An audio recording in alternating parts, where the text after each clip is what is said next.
Alright everyone, here's a funny topic, which is the idea that the breadliners, which aren't standard leftists, but the ones that are really out there, and they're like, well, socialism's not a dirty word, socialism is good, capitalism is evil, and they do that on their Apple device, of course, which was built by self-admittedly state capitalism in China, by slaves, or I think they've switched to India now. Yeah, okay. Again, still built by slaves, except now maybe they make a few pennies an hour more, and they don't need suicide nets because I guess the living conditions there are slightly better. Instead of one meal of rice a day, you got two.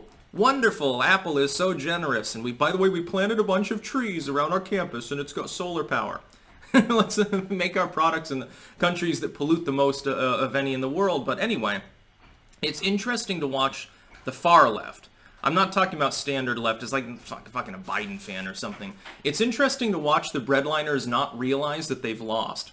Which they have. In the context of U.S. politics specifically, the far left has already lost. Why do you think Bernie Sanders got utterly annihilated by a man with dementia? I love to see the excuse making, by the way, from some of these people. I also love it to see them, if you look back through their social media, like, I won't vote for Biden, I won't support Biden, fuck Kamala Harris, it's Bernie or bust. And now they're all Biden babies. 90% of them climbed aboard the Biden tugboat. Now they're saying, well, I'm willing to ride with Biden. I'll settle for Joe. Joe Biden, his entire platform is a pile of fucking steaming bullshit, and you lost. It's funny to see them, though, months later, finally, they've managed to console themselves back into some semblance of coherency. Because that's really what they had to do. They were so fucking goddamn upset. And the reason is this. Even among Democrats, far left policies are not popular. It's people love it when you say, I want to give you free shit, right? Oh, we need the ACA. I mean, not the ACA. We need universal health care. We're going to give you free health care. Oh, woohoo, says middle America. Now you hand them the bill. All of a sudden, support drops like a rock. See, when you tell people that actually, even if you confiscated 100% of every billionaire's wealth in the U.S., you'd still come up short paying for universal health care. Oh, but it will offset pricing, and so it'll cost less. They say, no, it won't.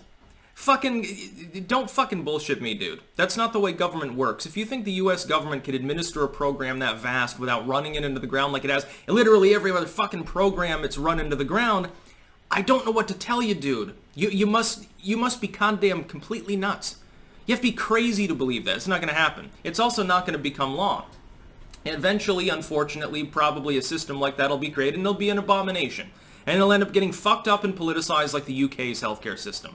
And it'll lag off, and our quality of life will suffer, and people will say, well, it was that evil far right because they didn't fund it enough. Now, it'll be because of socialism, but no, that's a prediction for you, by the way, and say in the next 30 years or so. Now, when I'm old, they'll be making death panels for Ma and Pa. Anyway, it's funny to see people on the further left not realize this. There's a reason Bernie got crushed. Again, by an old dude with dementia who nobody was excited for, but he still fucking lost. Supposedly he was this great revolutionary figure. He's forward, progress, and all these other vast, vacuous slogans, and he loses. That's because the people that comprise the furthest left, they are usually 20 and 30 something and some teenager, very young individuals. They feel disempowered because of problems that were created in the Bush-Obama years by their stupid-ass globalist policies. But instead, other far leftists have managed to con these people into believing that their problem is capitalism and not mass government regulation massively driving up the cost of education and of healthcare and all these other things. The left is responsible for all the problems that the leftists themselves perceive. But if you confront them with this, and you can show them objective, die-hard, solid truth that that's the fact, they will glaze over, 90% of them will ignore you, and then they will call you a Nazi. But that's not a winning strategy. On Law and Order, the vast bulk of Americans have rejected the defund the police thing. They're beginning to turn their backs on BLM too, because they're palling around with fucking communists. I see individuals, and by the way, this is like the worst career move you could make. I see people like former skeptics, and I'm going to call them former skeptics, because they're clearly not. They got called Nazi one too many times, and so now they're trying to pal around with literal communists because they think it'll clear their name or something. You care about the judgment of people that are following a long-dead ideology that comprises maybe 0.1% of the U.S. population, dude. Again, I don't know why you would do this, especially since the vast bulk of people that are involved with this are hideous individuals both inside and out. Like, in the literal sense, like, are dubious at best. But, I mean, good career move. Okay, congratulations. You've decided to leave behind evidence and reason and reality in favor of a bunch of vague platitudes and stupid ideologies that everyone already rejects. It's not going to age well. Neither will some of the individuals involved. But I'm sort of loving it. It's funny because the left thought I had a mandate like a few months ago. It's like, well, finally we can have the police brutality argument. Finally we can argue about healthcare because of coronavirus. It's falling apart.